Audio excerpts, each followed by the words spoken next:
자, 186페이지에 나와 있는 스스로 확인하기부터 시작을 하도록 할게요.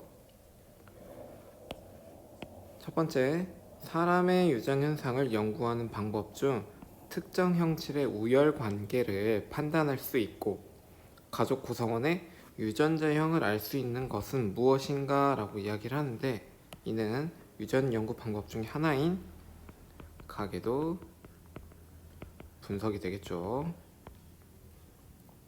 두 번째, 쌍둥이 연구를 하면 유전과 무엇이 특정 형질에 미치는 영향을 알 수 있다라고 합니다. 쌍둥이에 있어서는 대부분 같은 DNA 유전자를 갖는 거라고 보면 되는데, 이는 후천적으로 환경이 어떤 영향을 주는지를 살펴볼 수가 있습니다. 세 번째, 사람의 유전 현상을 연구하기가 어려운 까닭을 완두의 특징과 비교하여 설명해 보자라고 합니다. 선생님이 가장 계속 강조하는 부분이 있죠. 첫 번째, 두 번째, 세 번째, 네 번째까지 한번 잠시 써보도록 합시다.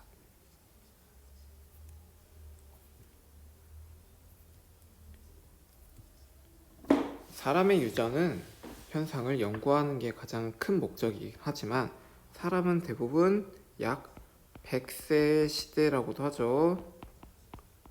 완두콩은 한 세대가 짧습니다. 그리고 두 번째로는 다양한 형질들이 있겠지만 사람의 형질을 다 두 가지의 대립 형질로 나타내는 건 되게 어렵습니다. 대립 형질이 뚜렷한 걸 알 수 있죠. 아래 있는 내용도 한번 적어볼 수 있도록 해요. 교과서 앞에 부분을 보면 꼭 확인할 수 있습니다. 자, 187페이지에 나와 있는 DNA에 따른 지문이라고 이야기를 하는데, 한번 중요 부분만 같이 읽어보도록 할게요.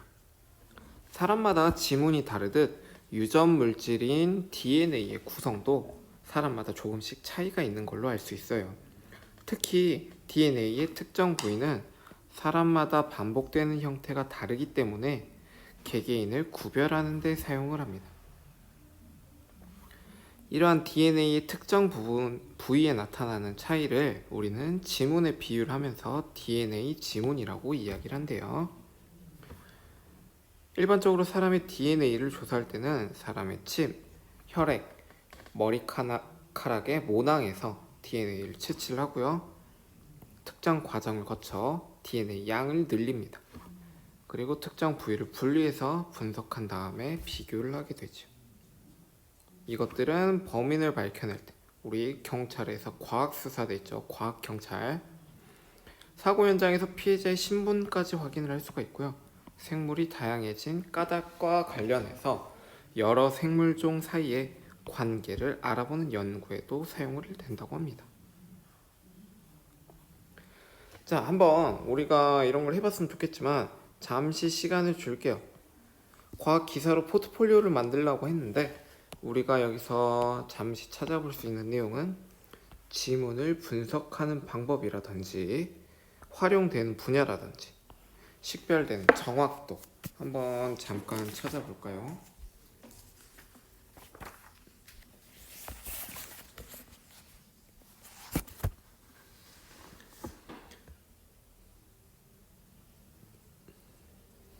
자, DNA 지문을 분석하는 방법으로는 여기 나와 있는 것처럼 이 부분이 되겠죠. 여기서 하나 이야기해주고 싶은 거는 PCR이라는 특정 물질을 이용해서 양을 늘린다라고 합니다. 자, 지문이 활용되는 분야는 여기 나와 있는 것처럼 범인을 밝혀내거나 신분 확인이라고 하죠.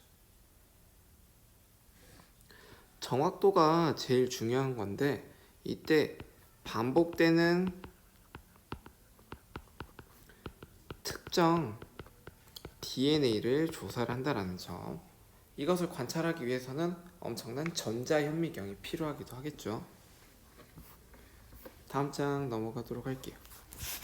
자, 모의 활동으로 알아보는 유전 현상이라고 하는데 이때 어떻게 우리가 해석을 할지 한번 우성 형질과 열성 형질을 한번 구별을 해봅시다.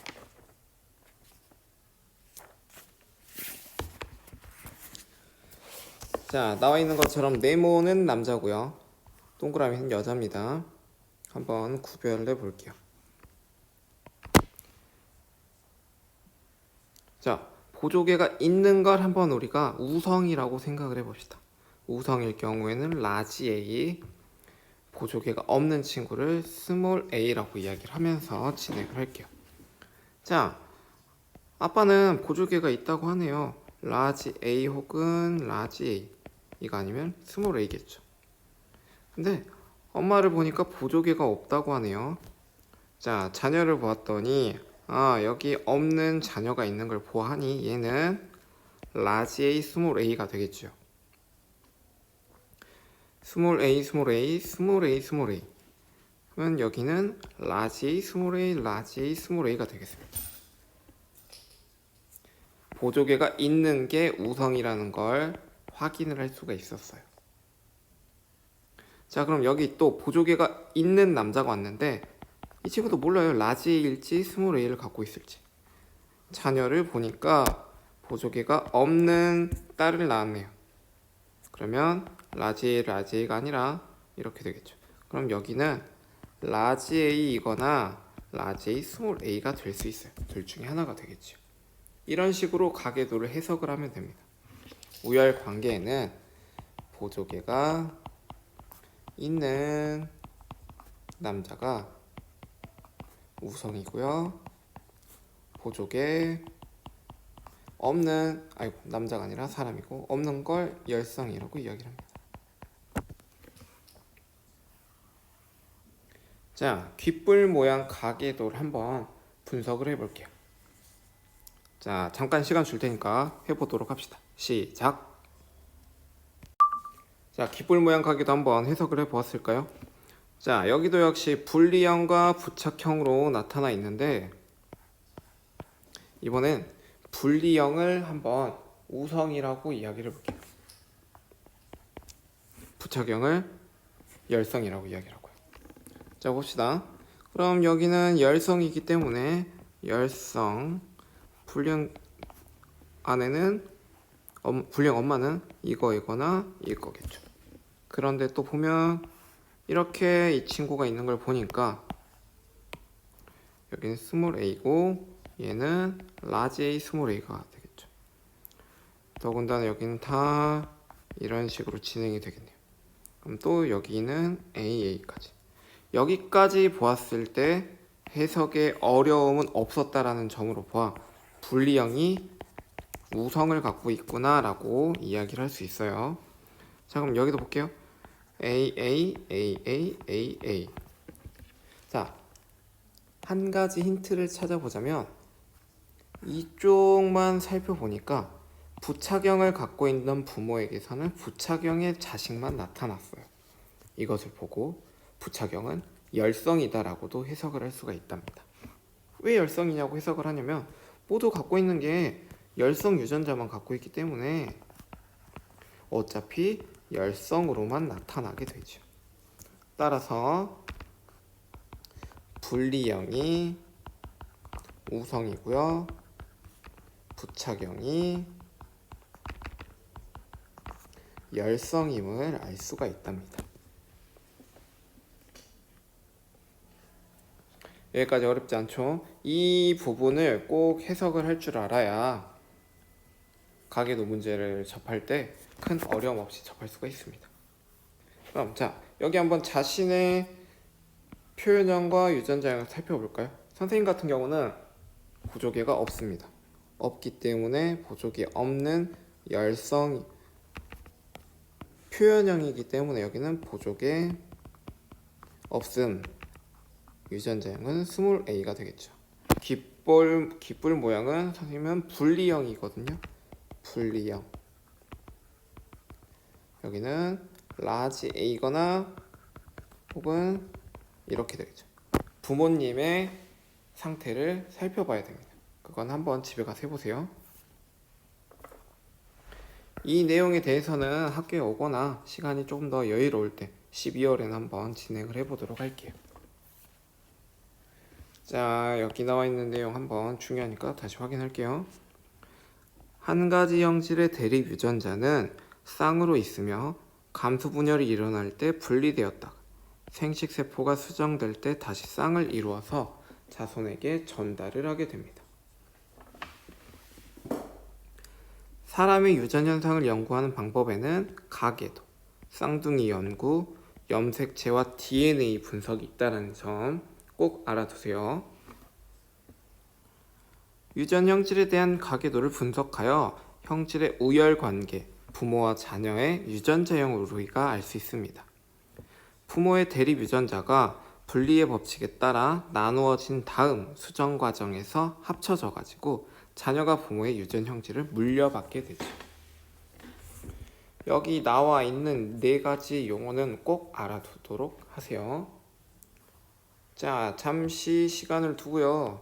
여기 있는 유전학의 유용성에 대해서 한번 생각을 해볼까요?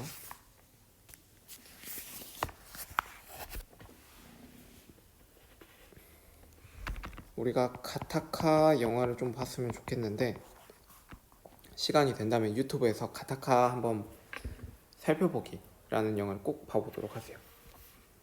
유전학의 유용성의 가장 큰 좋은 점이라고 한다면 개인에게 맞춤형 의약품을 제시를 해주는 거예요.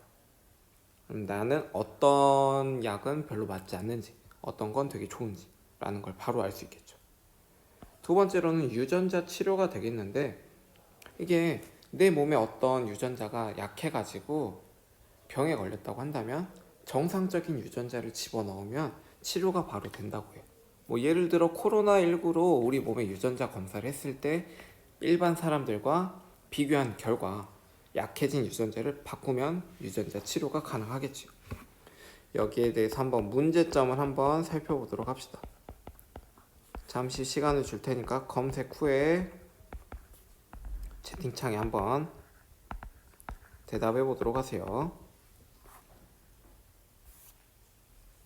자, 그리고 한번 191페이지에 나와 있는 유전 스스로 정리하기 부분을 살펴보도록 할게요.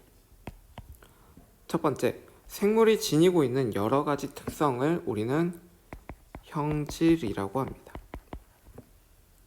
부모의 형질이 자손에게 전달되는 현상을 우리는 유전이라고 이야기를 하죠.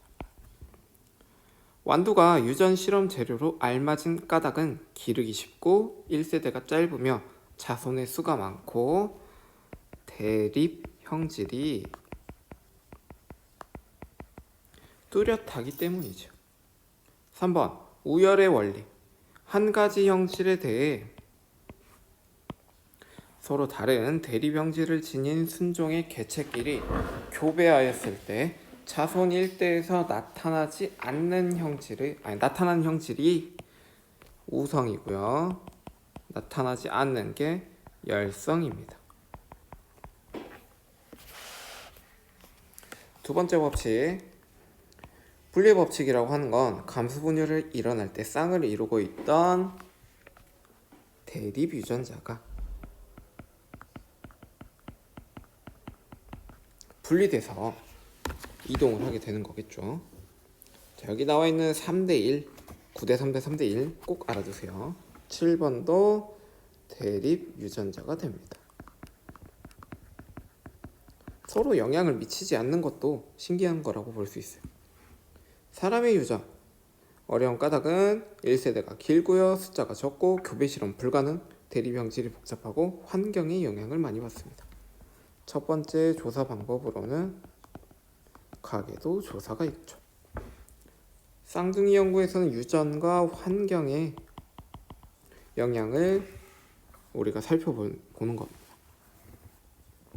멘델의 유전 원리에 대한 설명으로 옳은 것, 한 가지 형질에서 구분되는 변이를 우리는 대립 형질이라고 하고요. 두 가지 형질이 유전될 때 각 형질의 대립 유전자는 분리의 법칙을 따르지 않는다가 아니라 따르고 있지요. 3번, 완두씨의 색깔에서 노란색이 우성이고 초록색이 열성이라면 C의 색깔이 노란색 순종 완두와 초록색인 순종 완두를 교배했을 때 1대에서 C가 초록색인 완두가 아니라 노란색만 나타나게 되겠죠. 2번 나올 확률은 얼마일까요? 한번 계산해 보세요. 정답은 50%입니다.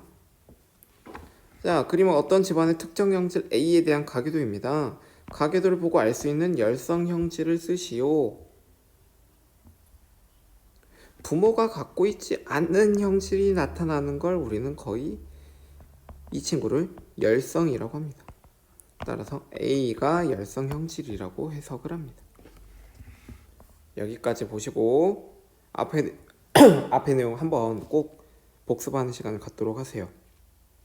다음 시간에는 최종 점검 5단원 부분에 대한 문제를 함께 풀어보도록 하겠습니다.